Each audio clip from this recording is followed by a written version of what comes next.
CTS 뉴스는 지난 시간에 이어 사회법정에 서게 된 한국교회 사례를 알아보고 대처 방안을 모색하고 있습니다. 이번 시간에는 대한예수교장로회 합신총회를 상대로 소송을 진행한 인터콥의 사례를 살펴봅니다. 이현지 기자입니다. 지난해 12월 인터콥 선교회가 대한예수교장로회 합신총회를 상대로 이단 결의 취소 소송을 제기했습니다. 앞서 같은 해 9월 예장 합신총회가 제107회 정기총회에서 인터콥을 이단으로 결의한 것을 두고 이를 취소해달라며 서울지방법원에 소장을 접수한 겁니다. 기독교 교단들이 인터콥에 대해서 조사하고 연구하고 한 10여 년 이상 되거든요.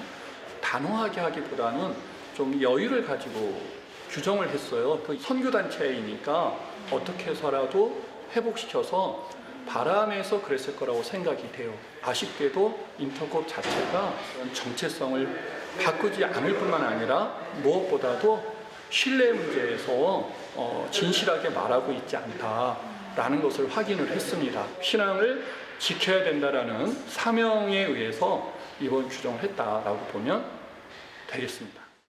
해당 소송은 법원이 인터콥 측의 소장이 부적법하다며 고소를 각하하면서 일단락됐습니다.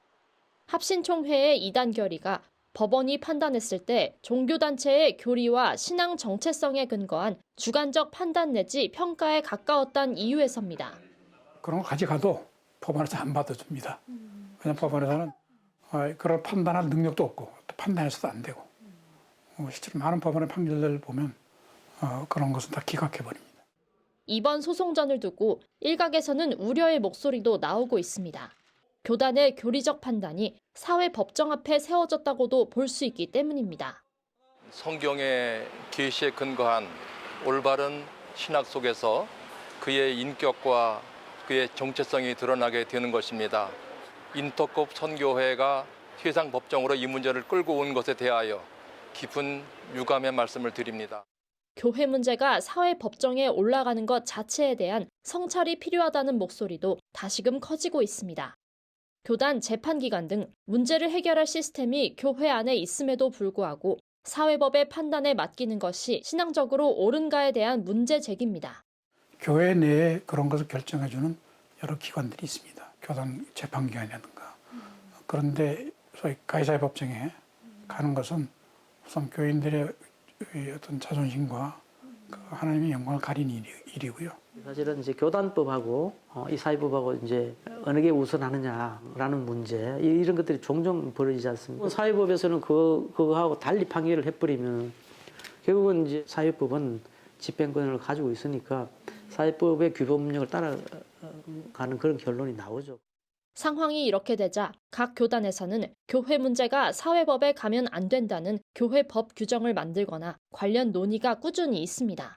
하지만 이는 헌법상 재판 청구권과 같은 기본권에 저촉되기 때문에 사실상 무용지물에 가깝습니다. 결론적으로는 사회법에 가기 전에 이 부분이 교회 안에서 해소되는 그런 게 좋겠죠. 그래서 교회법 연구소라든지 이런 부분 또 교단하고 잘 협력해서 교회들이 이런 문제를 분쟁이 되지 않도록 잘 해결되도록 그렇게 해야 되겠죠. 한편 인터콥 선교회는 예장 합신총회를 상대로 한 소송 외에도 이단대책위원장인 유영권 목사 개인을 명예훼손건으로 고소한 상태입니다. 선교회 측은 이번 소송과 관련한 취재진의 질문에 답변할 것이 없다고 일축했습니다. CTS 뉴스 이현지입니다.